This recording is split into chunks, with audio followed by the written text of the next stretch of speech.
D Siddhu టీడీఎస్యు రాష్ట్ర సహకార్యదర్శి ద్రాక్షారామ స్థానిక Mahatma Jyotirao Phule centre వద్ద ఈరోజు బీసీ సంఘ అధ్యక్షులు ఏట్ల నాగేశ్వర గారి ఆధ్వర్యంలో మరి మహాత్మా జ్యోతిరావు పూలే శత జయంతి ఉత్సవాలు ప్రారంభోత్సవాలు ఈరోజు జరుగుతున్నాయి.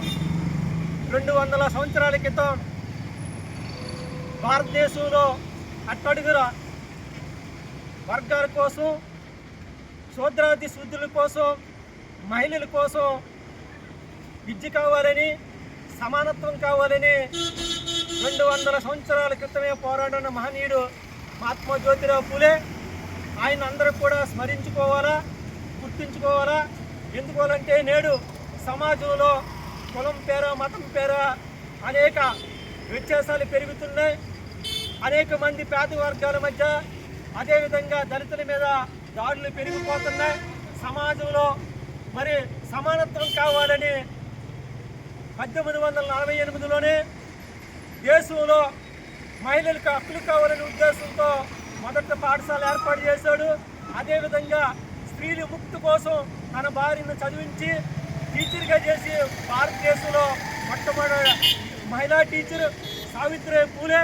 అదేవిధంగా ఏదైతే సనాతన వ్యవస్థ ఉందో, హిందూ మతోన్మాదం ఉందో, అదేవిధంగా మనుధర్మ శాస్త్రం ఉందో దాన్ని తగలబెట్టాలని ఆయనే పిలిపివ్వడం జరిగింది.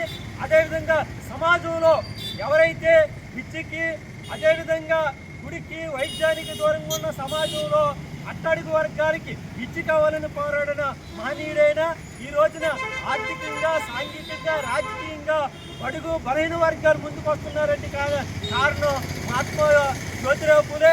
అందుకోసమే సమాజంలో ఇంకా రుగ్మతలు అవన్నీ ఉన్నాయి కాబట్టి కులం పోవాలని, అసమానతలు పోవాలని, ఆధిపత్యం పోవాలని ప్రజలందరూ కూడా ఆయన్ని స్మరించుకుంటూ పోరాటాలు ముందు చేయాలని ఈ సందర్భంగా పిలిపిస్తున్నా.